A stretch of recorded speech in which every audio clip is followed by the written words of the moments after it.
Hi guys! Welcome to my mini vlog. Ngayong araw pala, ipapakita ko sa inyo yung kitchen cabinet namin. Maganda yung may ganito sa bahay para nun yung mga gamit natin is nakatago.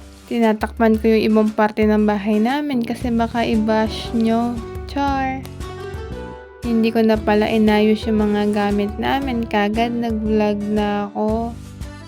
Dito pala nakalagay yung patis namin, tsaka yung suka, tsaka yung mga delata. Medyo inaantok yata yung naglagay ng mga delata kasi bali-baligtad pa. Dito naman sa cabinet na to nakalagay yung plato at mga baso. Binili ko lang pala to sa Orange app. Huwag kayong mag-alala, ilalagay ko sa comment section yung link kung saan ko to nabili. Madali lang pala siyang i-assemble, kung kaya ko, kaya nyo rin. Feeling ko, iisipin nyo, yung bahay namin is puro cabinet. Sa totoo lang po, cabinet na may bahay lang to. Char. Dito pala sa taas ng cabinet, nakalagay yung mga pangligo namin.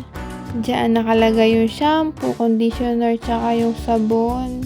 Hindi pa ako nakakabili ng mga organizer, kaya wag nyo nang i-bash. Sa taas naman nito, nakalagay yung platito, tsaka yung mga kaserola. Yung mga cabinet pala na pinakita ko na kahoy is gawa lang yan ng tito ko. Dito sa may baba, nakalagay yung mga pagkain namin, tsaka yung mga gamit ko sa pagbe-bake. Simula pala na nagtrabaho ako sa call center, hindi na ako nakapag-bake.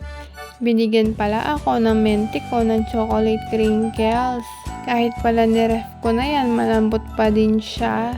Yung lasa pala niya parang chocolate moist cake.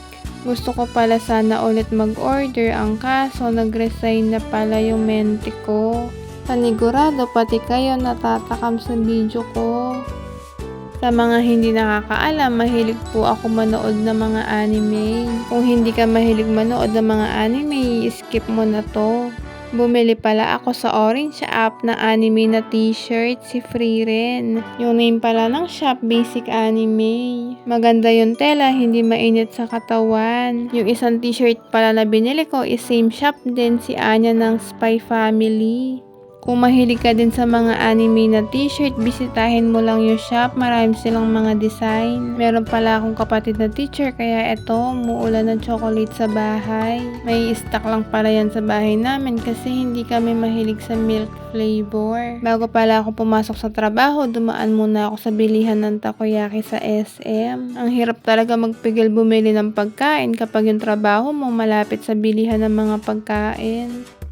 Hanggang dito na lang. See you on my next vlog. Bye!